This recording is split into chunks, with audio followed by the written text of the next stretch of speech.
ఈ వీడియో చూస్తున్న వారికి నమస్తే అండి. మన ఛానల్లో ఇన్ఫర్మేషన్ జెన్యూన్గా ఉంటుంది. నచ్చితే సబ్స్క్రైబ్ చేసుకోండి. ఈరోజు సమాచారం తెలుసుకుందాం. ఆంధ్రప్రదేశ్ రాష్ట్ర ప్రభుత్వ ఉద్యోగులకి శుభవార్త అండి. సంక్రాంతి కానుకగా పెండింగ్ బిల్లులు బకాయిలు చెల్లించేందుకు సీఎం చంద్రబాబు గారు ఆమోదం తెలిపారు. జీపీఎఫ్కు 519 కోట్ల రూపాయలు, సిపిఎస్కు 300 కోట్ల రూపాయలు, టీడీఎస్కు 265 కోట్ల రూపాయలు, పోలీసుల సరెండర్ లీవ్ బకాయిలు 241 కోట్ల రూపాయలు, ఫీజ్ రీఎంబర్స్మెంట్ కోసం 788 కోట్ల రూపాయలు, 26,000 మంది కాంట్రాక్టర్లకు 506 కోట్ల రూపాయలు, అలాగే 651 కంపెనీలకు 90 కోట్ల రూపాయల రాయితీ, విద్యుత్ శాఖకు 500 కోట్ల రూపాయలు, ఆరోగ్యశ్రీకి 400 కోట్ల రూపాయలు, రైతుల కౌలు బకాయిలకు 241 కోట్ల రూపాయలు రిలీజ్ చేయనున్నారు.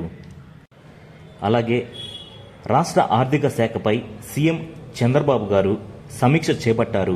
ఆర్థిక శాఖ స్థితిగతులు, పెండింగ్ బిల్లులు, విద్యుత్ బిల్లులు విడుదలపై సంబంధిత అధికారులతో చర్చలు జరుపుతున్నారు. విద్యార్థులు, ఉద్యోగులు, పోలీసులకు పెండింగ్ బిల్లులు విడుదల, చిన్న స్థాయి పనులు చేసేవారికి 10 ఏళ్లుగా పెండింగ్లో ఉన్న బిల్లులు ఇవ్వడంపై చర్చిస్తున్నారు. సంక్రాంతి కానుకగా బిల్లులు బకాయిలు చెల్లించేందుకు సీఎం గారు గ్రీన్ సిగ్నల్ ఇచ్చారు.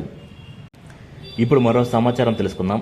సైబర్ నేరగాలు పండుగ సమయాన్ని తమ మోసాలకు కొత్త ఎత్తుగడగా ఎంచుకుంటున్నారని తెలంగాణ పోలీసులు గుర్తించారు. పండుగ సందర్భంగా బంపర్ ఆఫర్ అని ఉచిత రీఛార్జ్ అంటూ మెసేజ్లు పంపుతున్నారు. వాటిని నమ్మకండి, ఆశపడి క్లిక్ చేయవద్దు. లింకు మరో 10 మందికి షేర్ చేయండి. అది రీఛార్జ్ కాదు, మాల్వేర్.